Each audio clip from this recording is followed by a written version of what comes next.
बोलिए विष्णु भगवान की जय। कार्तिक महात्म्य की जय। 20वां अध्याय। तब राजा पृथु ने पूछा, हे देवर्षि, इसके पश्चात युद्ध में क्या हुआ तथा वह दैत्य कैसे मारा गया? कृपा करके उस कथा को मुझसे कहो। नारद जी ने कहा कि जब गिरिजा वहाँ से अदृश्य हो गई और गंधर्वी माया भी विलीन हो गई, तब भगवान वृषध्वज चैतन्य हो गए। उन्होंने लौकिकता व्यक्त करते हुए बड़ा क्रोध किया। फिर भगवान शंकर जलंधर से युद्ध करने लगे। जलंधर शंकर के बाणों को काटने लगा, परंतु जब काट न सका तो उसने माया की पार्वती बनाकर अपने रथ से बांध ली, जो विलाप कर रही थी। तब अपनी प्रिय पार्वती को इस तरह कष्ट में पड़ा देख के लौकिक लीला दिखाते हुए शंकर जी संसारिक जनों की तरह व्याकुल हो गए और उन्होंने अग्निपुंज की तरह भयंकर रौद्र रूप धारण किया। उनके रौद्र रूप को देखकर कोई भी दैत्य उनके सामने खड़ा होने में समर्थ न हो सका। यहाँ तक कि शुंभ निशुंभ भी युद्ध में स्थित होने को समर्थ न हो सके। जलंधर की सारी माया क्षण भर में नष्ट हो गई। युद्ध में चारों ओर हाहाकार होने लगा। शिव जी ने उन भागते शुंभ निशुंभ को शाप देकर बड़ी धिक्कार दी और कहा, तुम दोनों बड़े दुष्ट हो। तुमने मेरा बड़ा अपराध किया है। तुम पार्वती को मारते थे और अब युद्ध से भागते हो। भागते को मारना पाप है, इसीलिए अब मैं तुम्हें नहीं मारूंगा, परंतु गौरी तुम्हें अवश्य मारेगी। शिव जी के ऐसा कहने पर समुद्र पुत्र जलंधर क्रोध में अग्नि के समान प्रज्वलित हो उठा। उसने शिव जी पर घोर बाण वर्षा करके धरती पर अंधकार कर दिया। तब उस दैत्य की ऐसी चेष्टा देखकर शंकर जी बड़े ही क्रोधित हुए तथा उन्होंने अपने बनाए हुए सुदर्शन चक्र को चलाकर उसका सिर काट लिया। एक प्रचंड शब्द के साथ उसका सिर धरती पर गिर पड़ा और भयंकर हाहाकार होने लगा। अंजल पर्वत के समान उसके शरीर के 2 खंड हो गए।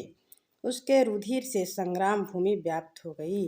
सारी धरती विह्वल हो गई। शिव जी की आज्ञा से उसका रक्त और मांस महागौरव में जाकर रक्त का कुंड हो गया तथा उसके शरीर का तेज निकलकर शंकर जी के शरीर में वैसे ही प्रवेश कर गया जैसे कि वृंदा का तेज गौरी जी के शरीर में प्रवेश हुआ था। जलंधर को मरा हुआ देखकर देवता और गंधर्व सब प्रसन्न हो गए।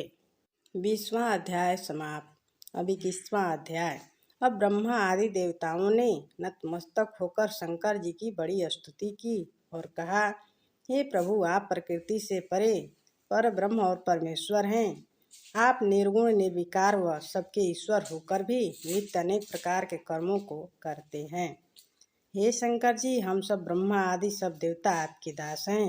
हे देवेश, हे शिव जी, आप प्रसन्न होकर हमारी रक्षा कीजिए। हे नाथ, हम आपकी प्रजा हैं तथा सदा आपकी शरण में रहते हैं।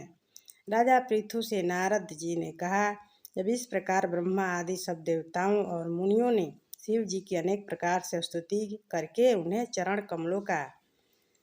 चरण कमलों का ध्यान किया, तब उसे सुन देवताओं को वर देकर शिव जी वहीं पर अंतर ध्यान हो गए। पश्चात शिव जी का यश गाते हुए सब देवता प्रसन्न होकर अपने अपने स्थान को चले गए। महेशाख्यान से जलंधर का यह युद्ध चरित्र बड़ा पुण्यप्रद और सब पापों का नाश करने वाला है। यह सब सुखदायक और महेश को भी आनंददायक है। जो इन दोनों आख्यानों को पढ़ेगा और सुनेगा, वह सुखों को भोग कर अंत में अमर पद को पाएगा। 21वां अध्याय समाप्त। अब 22वां अध्याय।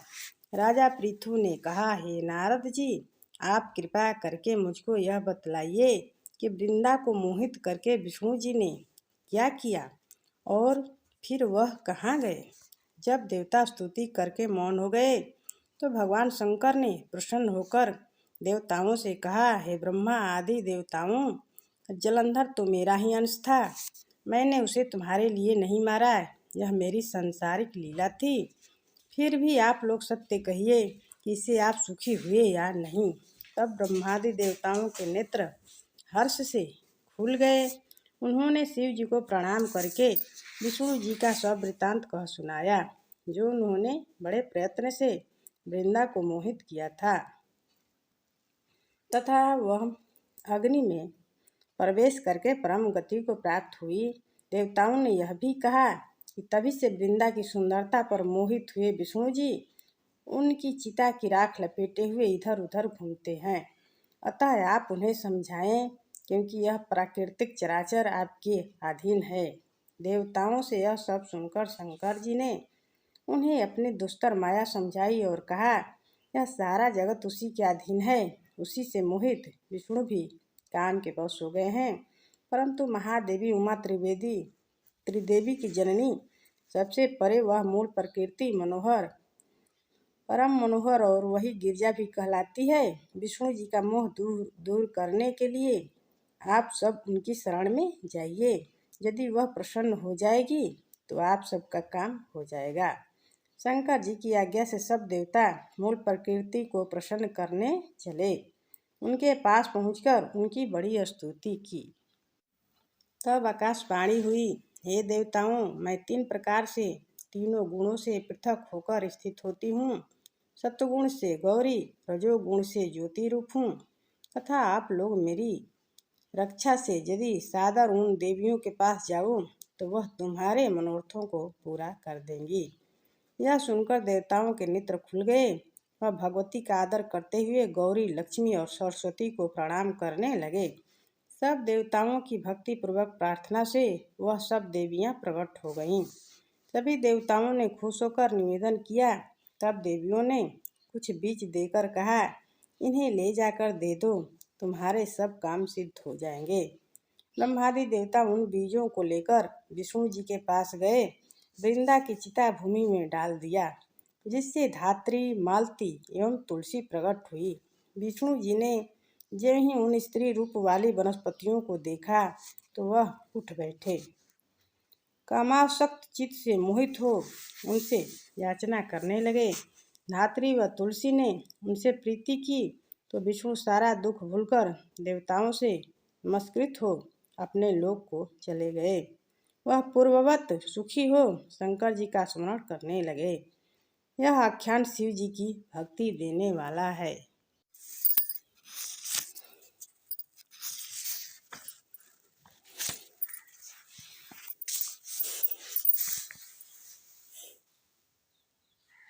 को छूने से कामिक, वाचिक, मानसिक आदि संपूर्ण पाप नष्ट हो जाते हैं। जो प्राणी तुलसी के दल से भगवान का पूजन करते हैं वह पुनः गर्भ में नहीं जाते और निसंदेह जीवन मुक्त हो जाते हैं। तुलसी के दल में पुष्कर आदि समस्त तीर्थ, गंगा आदि नदियाँ और विष्णु प्रभृति सब देवता निवास करते हैं। तुलसी के पौधे के पास जो अपना प्राण विसर्जन करता है वह चाहे कितना बड़ा पापी क्यों न हो, उसे यमराज नहीं देख सकते।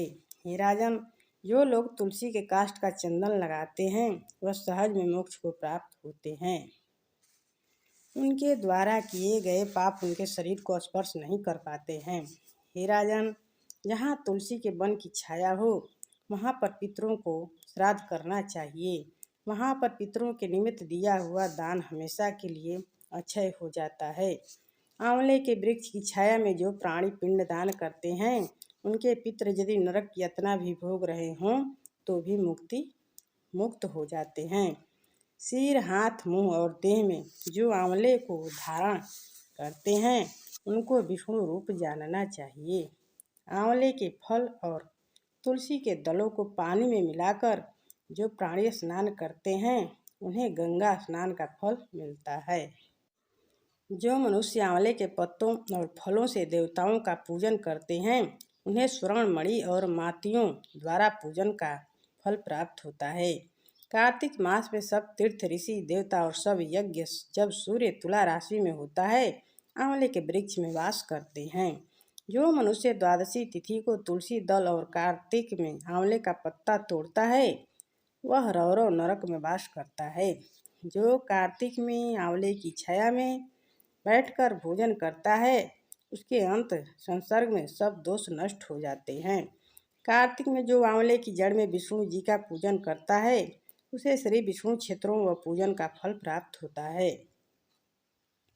आंवले तथा तुलसी की महत्ता का वर्णन करने में श्री ब्रह्मा जी भी असमर्थ हैं। इसीलिए धात्री और तुलसी जी की जन्म कथा सुनने से मनुष्य अपने वंश सहित मुक्त हो पाता है। इति 23वां अध्याय संपूर्ण। 24वां अध्याय। राजा पृथु ने कहा, हे नारद जी, आपने तुलसी के इतिहास, व्रत, महात्म्य के बारे में कहा। अब यह बताने की कृपा करें कि कार्तिक मास में और भी देवताओं का पूजन होता है, यह भी मुझे समझाकर कहिए। नारद जी ने कहा, पहले समय में पर्वत के निकट कर्तिपुर में एक धर्मात्मा धर्मदत्त नामक ब्राह्मण रहता था। वह भगवान विष्णु के सब व्रत करता था। एक दिन कार्तिक मास में वह एक पहर रात शेष रहने पर जागरण के लिए भगवान विष्णु के मंदिर में हर प्रकार की सामग्री लेकर जा रहा था कि मार्ग में उसने एक बड़ी भयंकर राक्षसी को देखा, जिसके बड़े बड़े दांत, लपकती हुई जीभ और लाल लाल नेत्र थे। उसका शरीर नंगा और मांस रहित था। उस भयंकर राक्षसी को देखकर धर्मदत्त बुरी तरह से कांपने लगा। कुछ उपाय न देखकर उसने पूजा वाली थाली और जल का लोटा उसके ऊपर फेंक दिया, क्योंकि उसने भगवत नाम का जप करते हुए वह सामग्री और जल का लोटा जिसमें तुलसी दल पड़ा था उसके मारा था, जिससे उसके जन्म जन्मांतर के पाप नष्ट हो गए और वह पूर्व जन्म याद भी आ गया। वह हाथ जोड़कर धर्मदत्त के चरणों में गिर पड़ी और बोली, हे विप्र, मैं पूर्व जन्म के कर्मों के फल से इस अवस्था को प्राप्त हुई हूँ। नारद जी ने कहा, हे राजन, उसे इस प्रकार प्रणाम करते देख अति विस्मित होकर धर्मदत्त ने पूछा, तेरी यह अवस्था किस कर्म के फल से हुई है? तो पूर्व जन्म में कहाँ रहती थी और तेरा कैसा चरित्र था? यह सब कुछ मुझे बता। उस राक्षसी ने, जिसका नाम कलहा था, कहा कि हे ब्राह्मण, सौराष्ट्र में भिक्षुक नाम का एक ब्राह्मण रहता था। मैं उसकी पत्नी थी। मेरा स्वभाव बड़ा ही निष्ठुर था। मैंने अपने पति का कभी भला नहीं चाहा, न उसे कभी अच्छा भोजन और न मिठाई ही खाने को दी। मैं प्रतिदिन उससे लड़ती झगड़ती रहती थी। मुझे इस प्रकार की झगड़ालू देख तथा नित्य प्रति की कलह से तंग आकर मेरे पति ने दूसरा विवाह करने का निश्चय किया। यह सुनकर कि मेरा पति दूसरा ब्याह कर रहा है, मैंने उसके ब्याह से पहले ही विष खा अपनी आत्महत्या कर ली। मेरी मृत्यु के बाद यमदूत आए और मुझे गदा से मारते हुए यम के पास ले गए। यमराज ने मुझे देखकर चित्रगुप्त से पूछा, हे चित्रगुप्त, इसने क्या कर्म किया है? जो भी कर्म इसने किए हैं उनका फल इसे भोगना होगा। कलहा ने कहा, हे ब्राह्मण, चित्रगुप्त ने यमराज से कहा, इसने अपने जीवन में कोई भी अच्छा काम नहीं किया है। यह अपने पति को सदा खराब भोजन देकर आप अच्छा भोजन खाती रही है, इसीलिए अब यह विष्ठा खाने वाली होगी। इसे अब सूरी का जन्म दिया जाए, क्योंकि यह अकेली ही पाक के बर्तन में भोजन करती थी, इसीलिए यह अपने बच्चों को खाने वाली बिल्ली होगी।